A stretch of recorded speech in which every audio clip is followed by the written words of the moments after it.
Salut à tous et bienvenue sur la chaîne. Aujourd'hui, on se retrouve pour un nouveau point sur l'actualité crypto de ce vendredi 26 septembre. Et vous allez le voir, le marché continue de trembler, les régulateurs européens haussent le ton, et de nouvelles tensions apparaissent qui pourraient changer la donne pour les investisseurs.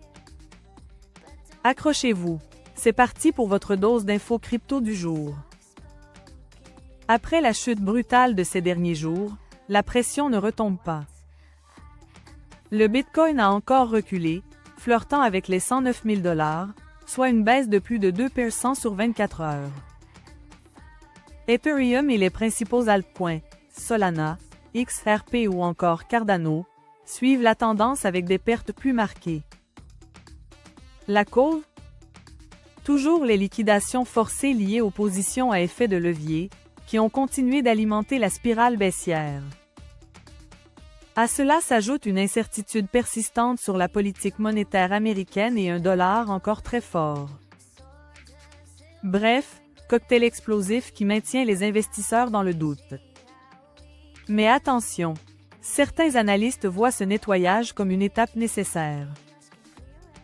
On élimine les excès, on purge les positions trop risquées, et le marché pourrait repartir sur des bases plus solides.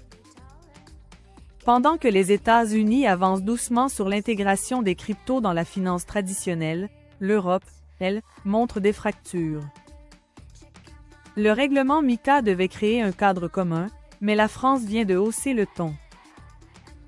L'AMF a déclaré qu'elle pourrait refuser la reconnaissance automatique des licences crypto délivrées dans d'autres pays européens. En clair, une plateforme enregistrée dans un pays plus souple ne sera pas forcément acceptée en France. Paris veut éviter le dumping réglementaire et renforcer la protection des investisseurs. Mais ce choix risque aussi de tendre les relations avec d'autres États membres plus favorables à l'innovation. On pourrait donc voir émerger une véritable géopolitique de la crypto au sein même de l'Europe. Du côté des innovations, la France n'est pas en reste. Depuis ce printemps, le Crédit Lombard Crypto est devenu une réalité. Le principe est simple.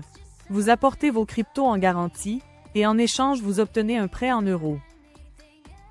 Par exemple, avec vos 10 bitcoins, vous pouvez obtenir un financement sans vendre vos actifs. C'est une avancée qui rapproche encore plus les cryptos de la finance traditionnelle. Mais prudence! Si le cours chute trop, vos actifs peuvent être liquidés automatiquement pour couvrir le prêt. C'est donc un outil puissant, mais risqué.